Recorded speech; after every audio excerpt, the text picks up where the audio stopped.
তাণ্ডব চালিয়ে বিএনপির ছেলেরা ডাকাতি করেছে, ঘরে ঘরে গিয়ে তারা হাতাচ্ছে কোথায় অর্থ আছে, কোথায় স্বর্ণ আছে।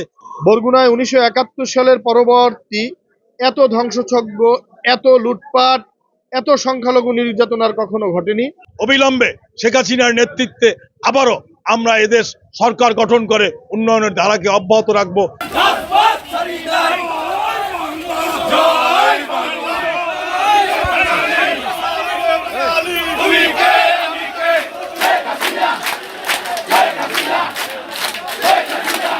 জেলা আওয়ামী লীগের অফিসটা ভাঙচুর করেছে, জেলা আওয়ামী লীগের সাধারণ সম্পাদকের অফিসঘর ভাঙচুর করেছে, হাজার হাজার মানুষের দোকানপাট লুণ্ঠন করেছে।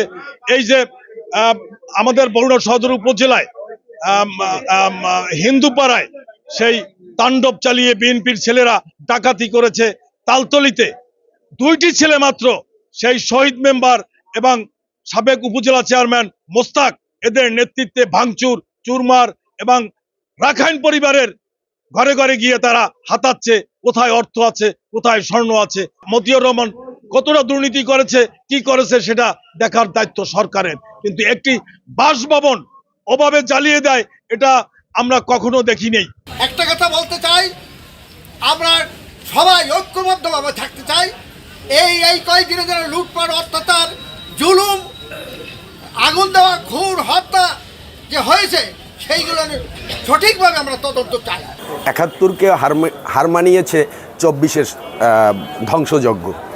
আর মূল কথাটা হচ্ছে আজকে সারা বাংলাদেশে কি হয়েছে জানি না, ঘরবাড়ি লুট, ঘরবাড়ি কোপানো, ঘরে আগুন দেওয়া, অফিসগুলো ভেঙে ফেলা, মানে যত প্রকার ধ্বংসযজ্ঞ আছে সবগুলো হিন্দু সম্প্রদায়ের উপর অত্যাচার, লুটপাট এবং বিভিন্ন জায়গায় বিভিন্নভাবে দোকানে চাঁদা আদায় করা হচ্ছে। সবার জন্যই ভালো চপস্টিক ইনস্ট্যান্ট নুডলস, দারুণ স্বাদে সবার জন্য। আমরা এর বিচার চাই।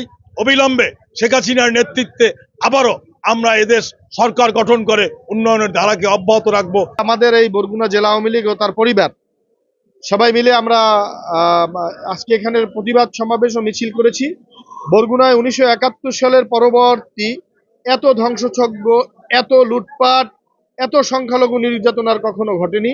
আমাদের দাবি, আমাদের প্রধানমন্ত্রী জননেত্রী শেখ হাসিনাকে আবার দেশে ফিরিয়ে আনার জন্য আমাদের আপ্রাণ চেষ্টা করতে হবে এবং এই তত্ত্বাবধায়ক সরকার অতি বিলম্বে নির্বাচন দিয়ে একটি নির্বাচিত সরকারের কাছে হস্তান্তর করতে হবে।